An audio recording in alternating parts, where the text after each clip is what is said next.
అరణ్యకాండము 17వ సర్గము. శూర్పణఖ శ్రీరాముని చూచుట.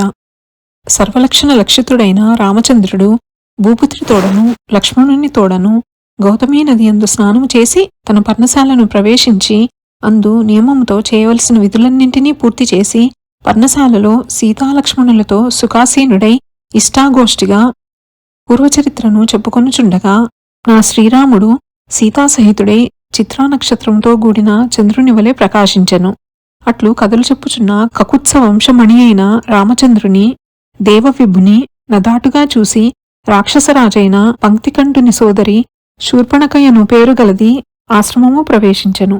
సింహము వక్షం వంటి వక్షము గలవాడును, తామర రేకుల వంటి కన్నులు గలవాడును, ఎల్లప్పుడూ నుత్సాహంగా నుండువాడును, ఆజానుబాహుడును, సుకుమారమై ప్రకాశించు మొగము గలవాడును, సజ్జన సమూహంచే నుపాసింపదగువాడును, ఇంద్రునితో సమానమైన వాడును, మదించిన ఏనుగువలే నడుచువాడును, మిక్కిలి సుకుమారుడును, పెద్ద జటాభారము గలవాడును, మిక్కిలి చూడదగినవాడును, శత్రుభయంకరుడును, నల్ల కలువల వలె నల్లనివాడును, సౌందర్యముచే మన్మధుని జయించినవాడును, రాజలక్షణములతో నున్నవాడును, గొప్ప పరాక్రమము గలవాడును అగు రాముని చూచి మన్మధుని యొక్క వాడి బాణముల చేత చీల్చబడిన మనసు గలదై పాపశీలురాలును మహోదరియు చెడు నడవడి గలదీయునగు ఆ రాక్షస స్త్రీ రాముని చేరవచ్చెను.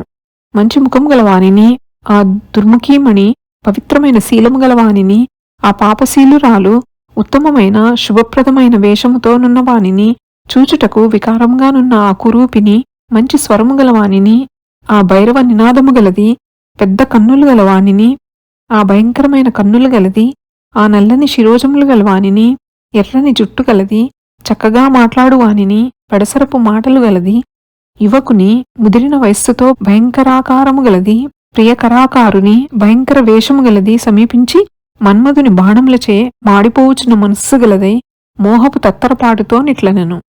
శ్రీరాముడు శూర్పణఖకు తమ వృత్తాంతము చెప్పుట. నీవెవ్వడవు? మునీశ్వరుని వేషమును ధరించి భార్యతో గూడి ఈ వనభూమి యందు విల్లమ్ములు ధరించి క్రొవ్విన రాక్షసులు సంచరించు ఈ చోటున తిరుగుటకు కారణమేమి? మీరీ విధముగా నిందుందుటకు కారణమేమి? అనగా రుజుబుద్ధిగల రాముడిట్లనెను. ఈ రామునకు అబద్ధము చెప్పుట ఎంతమాత్రమో నిశ్రము కాదు. అందునను తపస్వి స్థితి అందున్నప్పుడు స్త్రీజన సమీపముననిక చెప్పనేలా. ఈ భూమి అందు దేవతలతో సమానమైన తేజము గలవాడును దశరథుడను పేరుగల ఒక రాజేంద్రుడు గలడు. ఆ రాజు కొడుకులందు నేను జ్యేష్ఠుడను. నన్ను భూజనులు రాముడందురు. ఇతడు నా తమ్ముడు లక్ష్మణుడను వాడు. మంచి గుణములు గలవాడు. నాతో కూడా వచ్చెను. ఈ తన్వి నా భార్య సీతయ్యను పేరు గలది. ఓ వనిత, తల్లిదండ్రుల ఆజ్ఞను తప్పజాలక ధర్మకాంక్ష చేత ధర్మార్థమై ఇక్కడకు వచ్చిన వారము. విన్నావా? ఇంక చెప్పుము. ఎవ్వతవ్వు నీవు? నీ పేరేమి? నిజము చెప్పుము. నీవెవ్వరిదానవు? నీ యొక్క అందమైన వేషమును చూడగా నిక్కముగా రాక్షసివని తోచుచున్నది. ఇచ్చటకు నీవు వచ్చుటకు కారణమేమియో చెప్పుము. అనగా, ఓ రామచంద్ర, సత్యము చెప్పెదను వినుము. శూర్పణఖ శ్రీరాముని మోహించుట. నేను శూర్పణఖయనడి రాక్షస స్త్రీని. ఎటువంటి రూపం నేను ధరింపగల శక్తిగల దానను. ఈ అరణ్యమునందు సర్వులకు భయంకరమైన దాననే ఒంటరిగా సంచరింతును.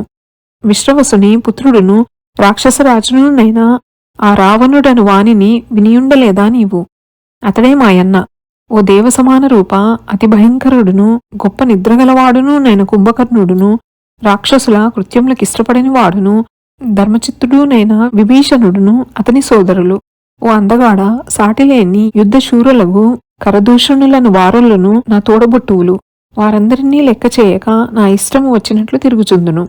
అందమునందు నీతో సమానమైన వాణిని నేనెక్కడనూ చూడలేదుగాన నిన్ను నేను కన్నుల పండుగగా చూచిన దగ్గర నుండి మనస్సునందు నీవే మగడవు కావాలనని కోరుచున్నాను. ఓ పురుషోత్తమా, అందులకే ఎక్కువైన కోరికతో నీ దగ్గరకు వచ్చి తిని.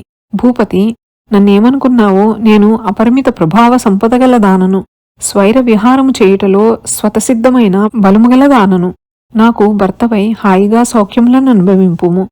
ఈ రోతగానున్న ఈ సీత ఇందులకు ఈ వికృతాంగి విరూపిని ఇస్సిస్సి నీకు తగినదా? నేను నీకు తగిన భార్యను సుమా. నన్ను నీ ఇల్లాలిగా స్వీకరించుము. నీ ఈ సీతను, దుష్టవనితను, అసహ్యమైన దానిని, మనుష్య స్త్రీని నీ తమ్మునితో కూడా తినివేసెదను. ఇప్పుడే నేనును నీవును సుందరములైన పర్వత గుహలయందును వనప్రదేశములందును మగడా వేడుకతో విహరింతుము. అరణ్యకాండము 17వ సర్గము సంపూర్ణము. శ్రీరామచంద్ర ప్రసాద సిద్ధిరస్తు. శ్రీ జగన్మాతార్పణమస్తు. శ్రీ శ్రీ శ్రీ. నమోస్తు రామాయ సలక్ష్మణాయ, నమోస్తు దేవ్యై జనకాత్మజాయై, నమోస్తు వాతాత్మ భువేవరాయ, నమోస్తు వాల్మీక భవాయ తస్మై. శుభం భవతు.